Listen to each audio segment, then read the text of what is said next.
into What the Music. What a treat do I have for you again today. It seems every single week I am stumbling upon newer creative individuals, and today is no exception, as I do have on Jack Hardiker from the band Shaking Chains, and I'm very excited to speak with him on a few different levels because this is the first time that I have on a band that not only has the debut, but this could be their final debut, and that absolutely fascinates me. And we're going to get into that in just a second.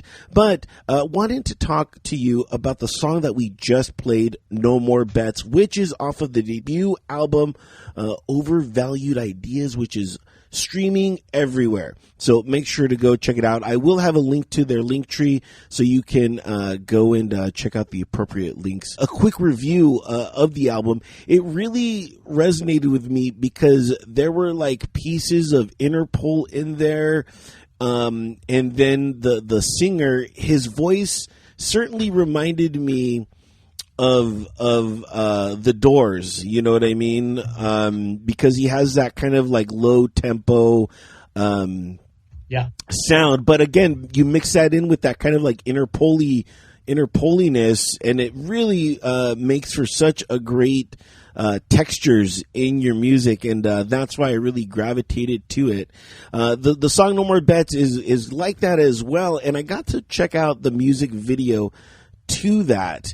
And it was stop motion, one of the most fascinating videos that I'm always intrigued at looking at, just because I know how much work goes into stop motion. I know you were central in that, so can you explain a little bit more about doing stop motion and the choice? Because I know it takes a lot of patience in stop motion. Yeah. So actually, interestingly, the video for No More Bets was Nathan McIlroy, who is the lyricist and the bassist from the band. Obviously, you'll know the whole world has just been through lockdown, and one of his lockdown activities was he taught himself stop motion. So that is all the handiwork of Nathan from the band. And I think the video does a really good job of expressing the song, which is it's about waking up with just that horrific feeling of guilt and your brain really running in circles around what you may have done the night before. It certainly was fascinating to watch as I was checking it out, and the song is awesome too. This entire album is really cool. Overvalued Ideas, again, which is streaming everywhere. But I talked about this in the beginning, and you said that this could be your possible last album, and it's your debut. And again, absolutely fascinating topic to talk about amongst musicians and music connoisseurs. Why does this happen? You know, you come out with a really good album, and I see that you're getting a lot of press about it as well. And to kind of just say, okay, you know, that might be it. Is this one of those situations? And if I can bring the context of sports in this situation, where you know, after a while you develop a championship team, you win, you know, the prize, and then management looks at it and then disassembles the team, sells it off, and then starts kind of over again. That's kind of the connotations I get with that. So it's interesting. The band has, well, a few of us have played together in one form or another for probably 12 or 13 years. We were in a different band called Fraser King for a long time. And then a few of us started Shaking Chains, and a couple more people joined. So we've been at this a long time. And that whole journey, we've always been afraid to release music. So, you know, 13, 14 years, the music you'd imagine a band that had gone on for that long would have put out, you know, we'd be on our 30th album exactly. by now. We've always just been so protective of the music that we release. Just because this might be our last album, it doesn't mean it's the last music we put. Say, you know, if for people that really like the band, we'll put the, you know, in fact, about 10 years ago, we put a tape out. And obviously a tape as a format is a hard format for people to listen to. Not many people have tape cassette players anymore. We put this thing out, and that had all lots of little bits of demos. It had little recordings of Nathan in a prison cell, like the audio recorded from that. It was all lots of bits and pieces from around the band, and we sold this tape.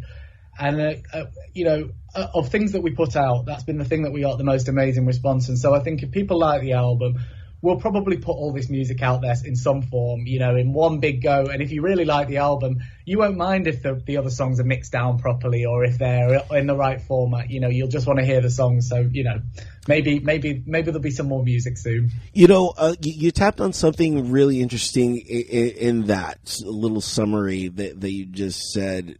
And I'm going to tie that into what you just said at the beginning, is being protective of your music.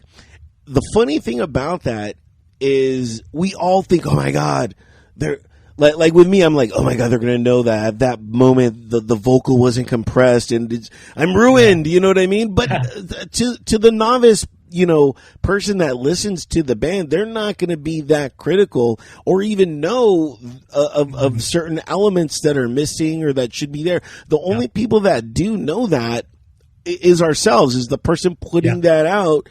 And, I run into this a lot sometimes, and I have to tell people, for the analogy, when people buy a sausage, you're telling them how the sausage is made, and the people don't care. People don't care. They just want to eat the sausage.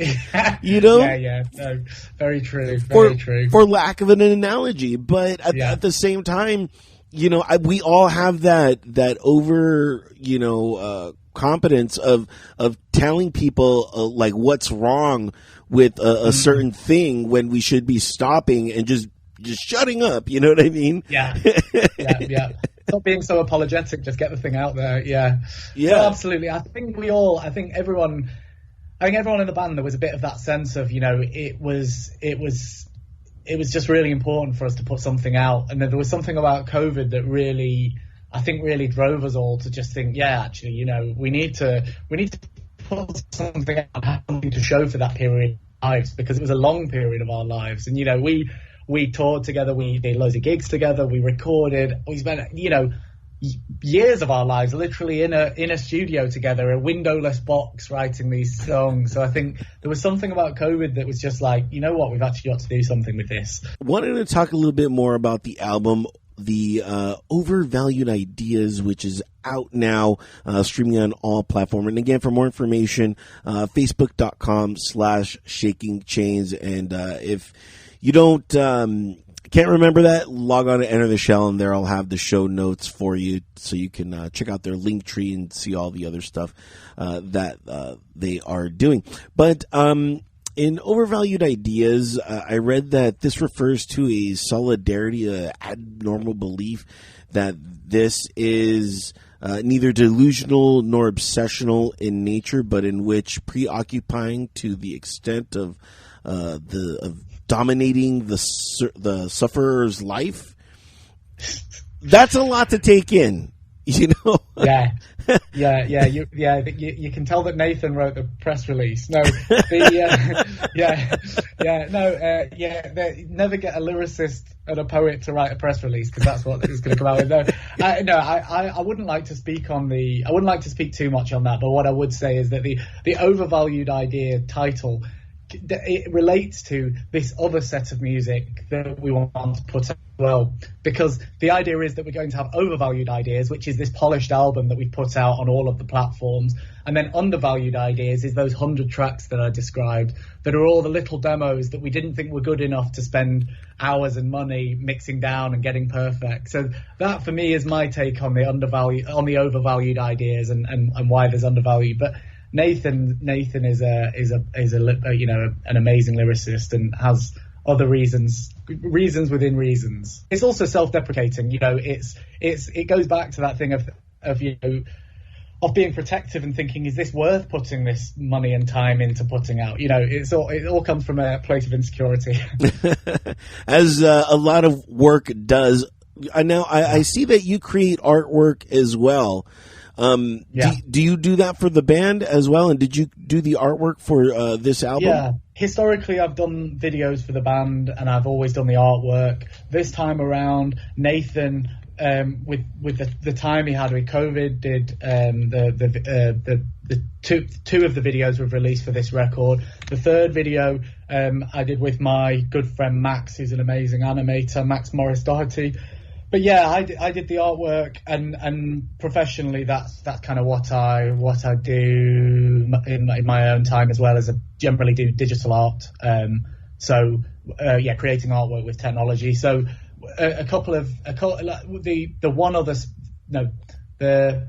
one single ago or two singles ago, we did a track called Midnight Oil, and for that we did a video which I created, which was ever changing. So every single time you watch the video is a completely new version of the video. Wow.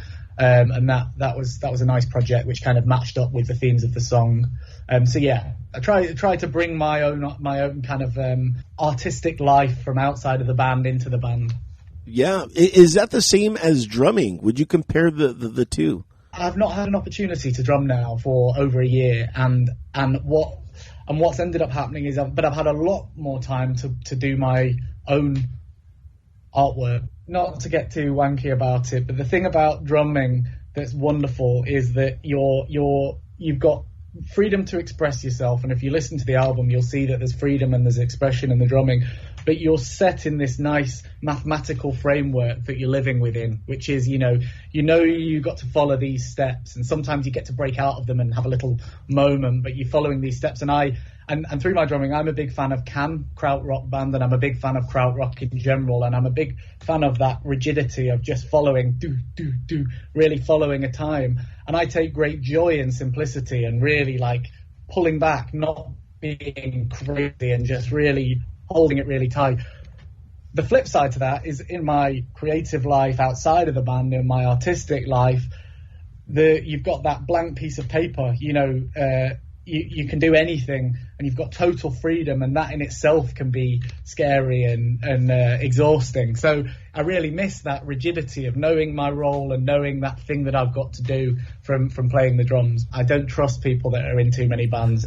I like people that stick to one band. I was pretty loyal to my band. I'm not sure that my bandmates at the time would have put up with it either. Right.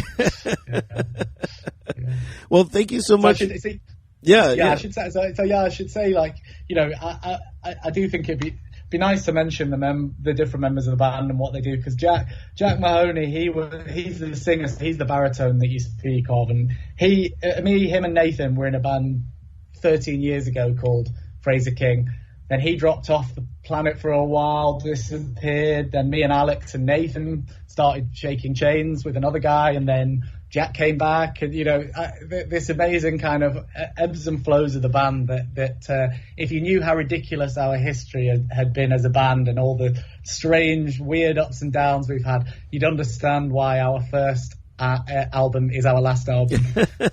No. I mean, I know a little bit about it. I did look you guys up, and I've seen that you guys have been a band for at least 7 years, and again, I did understand why those things happen. I've known bands that I've been together for 10 years and they still haven't recorded anything, so it's just one of those weird oddities that unless you're in the music scene and you see this and watch this, you don't think of it. And a lot of people that are just the fans of music don't see those little intricacies that happen with the band. We still care a lot about the music. We still care a lot about the band, and who knows what'll happen.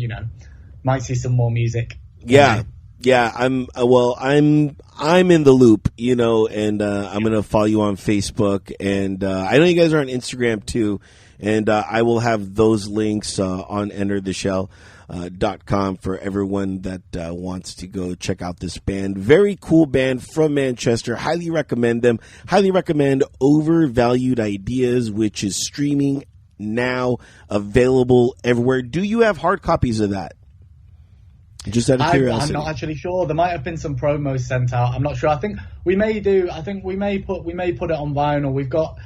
You got to. There's one of our single. Yeah, one of our singles is on a 7-inch single. If anyone wants it, I think you can probably get it from the Bandcamp. I think an older single's on 7-inch, and I think if people request this record on vinyl, then we'll maybe do a short run of it on vinyl, even if just to show our children one day. Yeah, for sure. I know you're probably going to be involved in more projects with other bands, but I truly enjoyed this particular one. So thanks again for coming on the show. Really appreciate it. Again, for more information, facebook.com/ShakingChains. The album Overvalued Ideas, streaming everywhere. The usual suspects, as they would say. We are now going to leave with Joy of Living. And thanks again to the drummer, Jack Hardiker, from the band Shaking Chains. And let's go out with Joy of Living. Pretty little pearl with a price